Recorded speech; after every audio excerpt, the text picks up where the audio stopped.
Welcome है एक नई क्लास के साथ। आज हम यूपी एपीओ की बात करेंगे। यूपी एपीओ जिसका एग्ज़ाम होने वाला है 22 मार्च, यानी कि 22 मार्च 2026 को इसकी हम बात करने वाले हैं। तो इसका परीक्षा का सिलेबस के बारे में मैंने आपको पहले ही बता दिया था पीछे 2-3 वीडियोस में। तो सिलेबस उसका प्री का हम बात करेंगे, प्रीलिम्स की।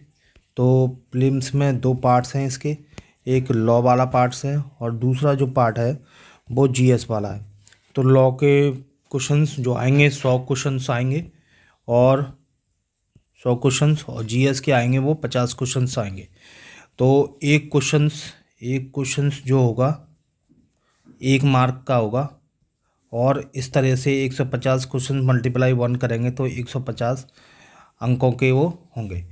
तो ये असिस्टेंट प्रोसिक्यूशन ऑफिसर की परीक्षा है जो पीसीएस के थ्रू होती है। तो जिसको ये सहायक अभियोजन बोलते हैं, सहायक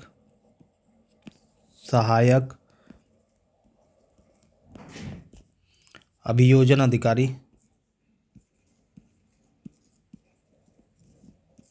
इसकी परीक्षा है। तो शुरू करते हैं बिना विलंब किए हुए इस क्लास को। तो आज हम जो बात करेंगे, आज का जो हमारा सेशन होगा वो क्लास होगी तो भारतीय न्याय संहिता की बात होगी। तो जो आपका लॉ पोर्शन है, उस लॉ पोर्शन है उसमें 4 विषय आ रहे हैं। एक बीएनएसएस और बीएसए और एक कॉन्स्टिट्यूशंस, और 5 पोर्शन वैसे आ रहे हैं, 4 को नहीं 5 जोड़ेंगे। एक पुलिस रेगुलेशन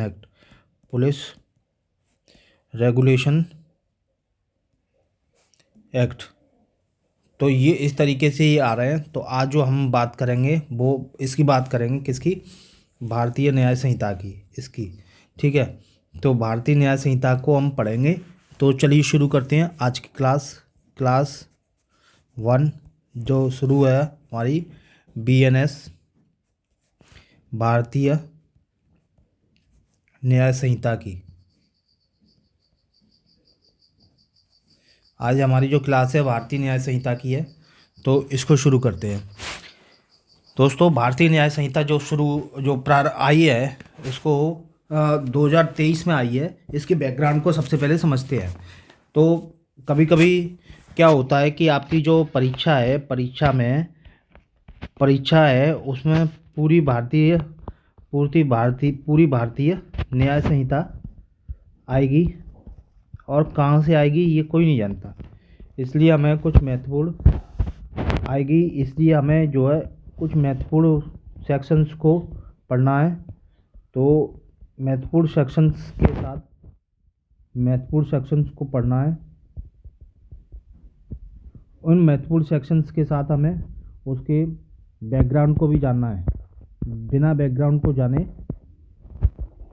अगर हम बैकग्राउंड को नहीं पढ़ते हैं कि कब ये लागू हुआ, तो तब तक उस भारतीय न्याय संहिता को आप नहीं समझ सकते। तो एक दृष्टि में अगर देखें बीएनएस एक दृष्टि में, हल्की सी दृष्टि का मतलब हल्की सी जानकारी ले रहे, तो इसका नाम भारतीय न्याय संहिता है। भारतीय न्याय संहिता। तो भारतीय न्याय संहिता 2023 ये किसके स्थान पे आया? भारतीय दंड संहिता के स्थान पे आया। भारतीय दंड संहिता इसके स्थान पे आया। पहले भारतीय दंड संहिता हुआ करता था, उसके स्थान पे अब ये आ गया क्या? भारतीय न्याय संहिता। ठीक, भारतीय न्याय संहिता। तो अब इसको जो राष्ट्रपति की इसको सहमति मिली थी, उस राष्ट्रपति की सहमति इसको 25/12/2023 को मिली थी। राष्ट्रपति की सहमति 25/12/2023 को मिली थी।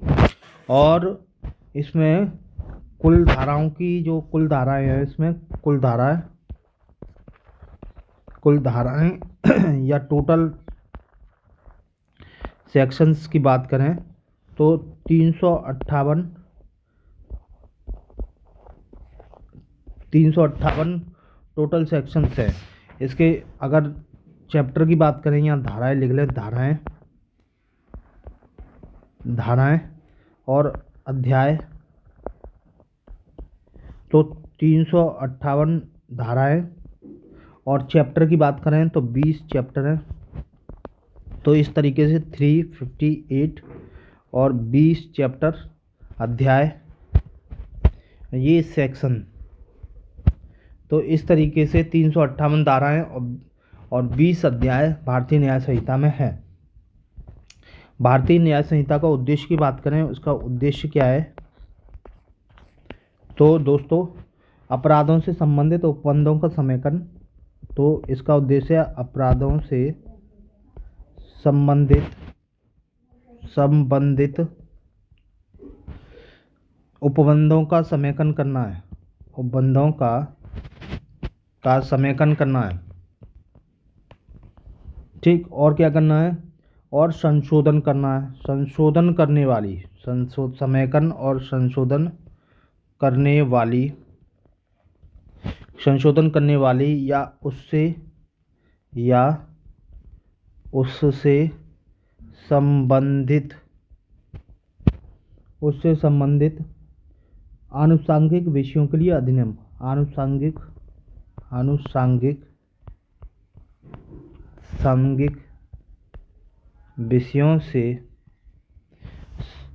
विषयों के लिए अधिनियम। यानी कि जो अपराध हैं, अपराधों से संबंधित जितने भी उपबंध हैं, उनको समेकन करना है। और संशोधन जो कर रही हैं विधियां, उनके साथ रिलेशन बनाने के लिए जो अधिनियम है वो BNS है, वो भारतीय न्याय संहिता है। न्याय संहिता है। ये बात इसमें रखी गई है कि भारतीय न्याय संहिता क्या है। अब अपराध की परिभाषा को भी विभिन्न जो है ज्यूरिस्ट जो हैं उन्होंने दिया है। जैसे बेंथम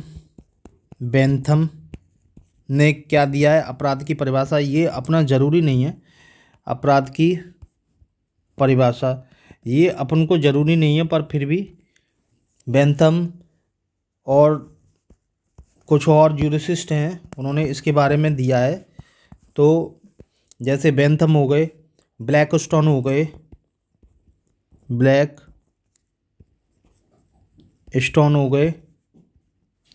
और स्टीफन हो गए,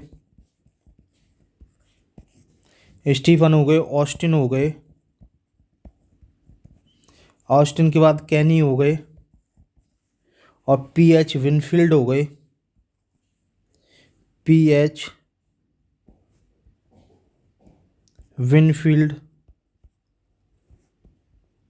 इन लोगों ने अपराध की अलग अलग परिभाषाएं दी हैं, ठीक है।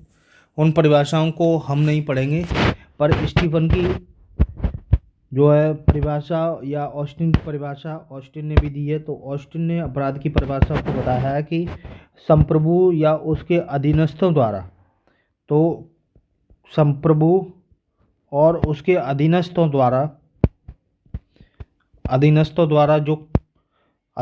द्वारा किए गए दोष या अपकार्य अपराध होते हैं। संप्रभु या उसके अधीनस्थों द्वारा किए गए दोष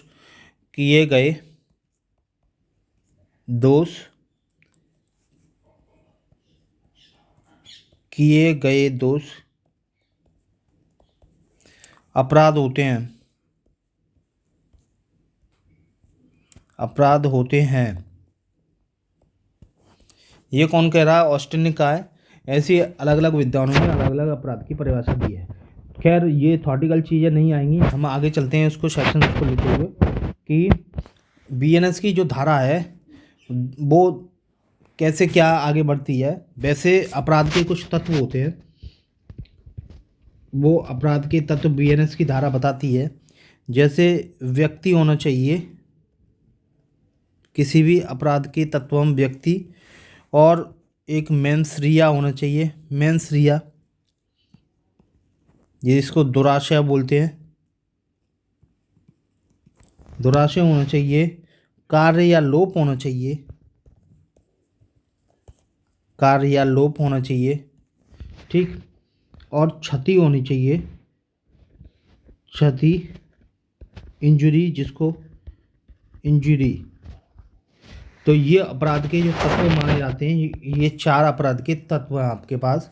तो ये अपराध के तत्वों से जब मिलते हैं तभी कोई अपराध बनता है कि व्यक्ति होगा, पर्सन होगा, दुराशय मेंसरिया होगा, कार्य या लोप होगा, एक्ट या ओमिशन होगा, जिसको एक्ट या ओमिशन बोलते हैं, ओमिशन, और ऐसी इंजरी होगी तब वो अपराध। अब बिना विलंब किए हुए दोस्तों आगे चलते हैं कि जो सेक्शन है इसके वो किस किस तरीके से सेक्शंस को दिए गए हैं।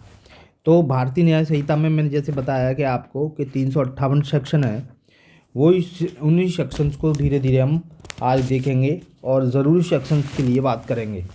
तो इसमें दोस्तों भारतीय न्याय संहिता में जैसे मैंने बताया कि जो सेक्शन 1 है वो भारतीय न्याय संहिता के बारे में बताता है। 1 की बात करें, धारा सेक्शन 1 की बात करें तो सेक्शन 1 में बता रहा है कि सेक्शन 1 में ये बता रहा है कि आपका जो अपराध है वो कहाँ कहाँ पे दोषी होगा। तो ये कह रहा है सेक्शन 1(3) भारतीय न्याय संहिता का, भारतीय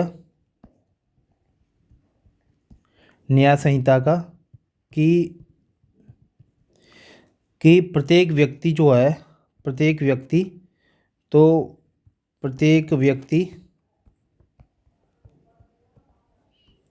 व्यक्ति इस संहिता के उपबंधों के अधीन, इस संहिता के उपबंधों के अधीन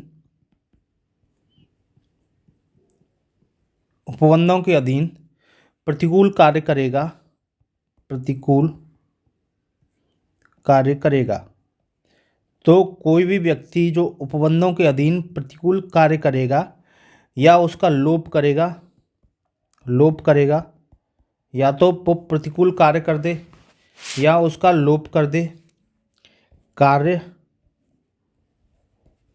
या लोप, और वो कैसा हो, वो प्रतिकूल हो, किसके, इस संहिता के अधीन।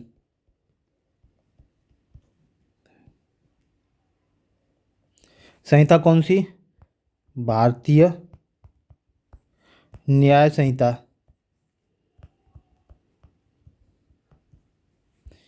इसके अधीन वो जो कार्य कर दे और वो कैसा हो, प्रतिकूल हो, तो और जिसका वह भारत के भीतर दोषी हो, जिसका वह भारत के भीतर दोषी हो, तो वो इस संहिता के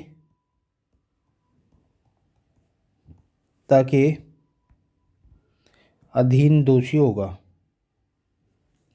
तो वो क्या होगा, इस संहिता के अधीन दोषी होगा दोस्तों। तो अब ये सारी बातें इसमें चल रही हैं। तो ये धारा 1(3) कहती है, अच्छा मैंने पहले ही बता दिया इसके प्रवर्तन की तिथि क्या है। प्रवर्तन की तिथि मैंने आपको बता दी थी। प्रवर्तन की तिथि क्या बताई थी? 1 जुलाई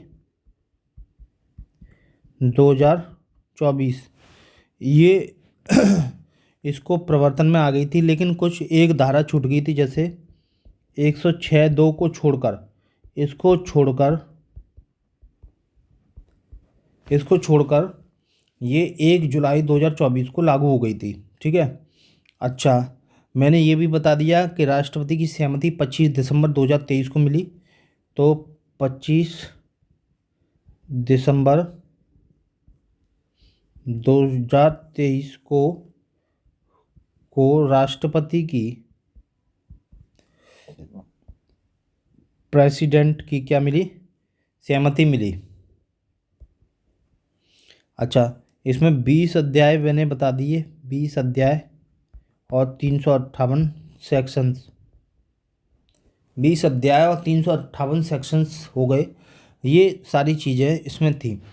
अच्छा, इसमें सेक्शंस जो 1 से लेके चलते हैं, तो 1-3 हो गया। 1-4 की बात करें तो जो 1-4 सेक्शंस कह रहा है, सेक्शंस 1-4, धारा 1-4, तो ये कह रहा है कि इसके अनुसार, के अनुसार 1-4 के अनुसार भारत से परे, भारत से परे, भारत से परे किए गए किसी भी अपराध, किसी भी अपराध के लिए कोई, जो कोई, किसी भी अपराध के लिए जो कोई, जो कोई, जो कोई भारत में, जो कोई व्यक्ति, जो कोई व्यक्ति भारत में तत्समय प्रवर्त किसी विधि, किसी विधि के अनुसार, किसी विधि के अनुसार विचारण का पात्र हो, कौमा, भारत से परे किए गए किसी कार्य, किसी कार्य के लिए उसे उस संहिता के उपबंधों के अनुसार, उपबंधों के अनुसार ऐसे बरता जाएगा, ऐसे बरता जाएगा मानो वह कार्य भारत के भीतर किया हो। ठीक, उपबंधों के अनुसार ऐसे बरता जाएगा मानो उसने वह कार्य भारत के भीतर किया हो। तो वन, जो सेक्शन 1-4 है, वो बताता है कि भारत के बाहर भी, भारत के बाहर भी अगर कोई, कोई अपराध करता है तो उसको लिए भी भारत में उसको ऐसे माना जाएगा, जैसे, ऐसा माना जाएगा जैसे उसने क्या किया है कि उसने भारत के भीतर ही अपराध किया है। ठीक, ये बात बोली है 1-4 में। 1-4 के बाद चाहे उसने 1-4 में, चाहे भारत से बाहर उसने कोई अपराध किया हो, कृत किया हो, चाहे वो अमेरिका हो, अमेरिका हो, चाहे वो लंदन हो, चीन, जापान, कहीं पे भी हो, अमेरिका में भी अगर उसने अपराध किया है, लंदन में भी अपराध किया है, जापान में भी अपराध किया है, कहीं पे भी, कहीं पर भी अपराध किया है, कहीं पर, और वो जो उसका कृत्य है, उसका कृत्य ऐसा है कि इस संहिता के अधीन,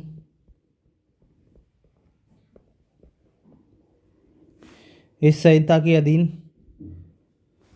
अपराध है, तो वो अपराध माना जाएगा। 1-4 ये बात करता है। ठीक है, तो भारत के बाहर भी कोई व्यक्ति अगर कोई ऐसा कृत्य कर देता है तो अपराध की श्रेणी में आएगा। तो ये तो रहा कि 1-4 की बात। 1-5 के बाहर बात करते हैं धारा, धारा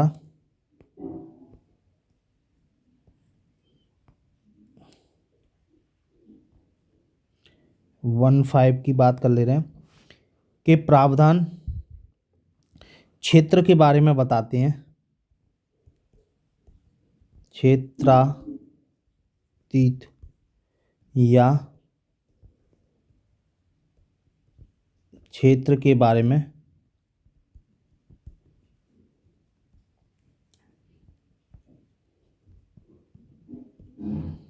क्षेत्र के बारे में बताते हैं। ठीक, तो भारत से बाहर कोई परे किसी स्थान में भारत के नागरिक द्वारा, इसमें तीन चार बातें हैं, तीन बातें हैं इसमें, एक दो तीन।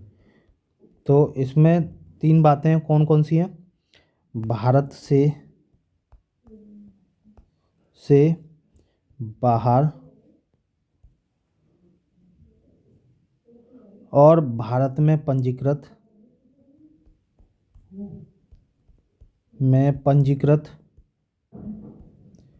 कोई पोत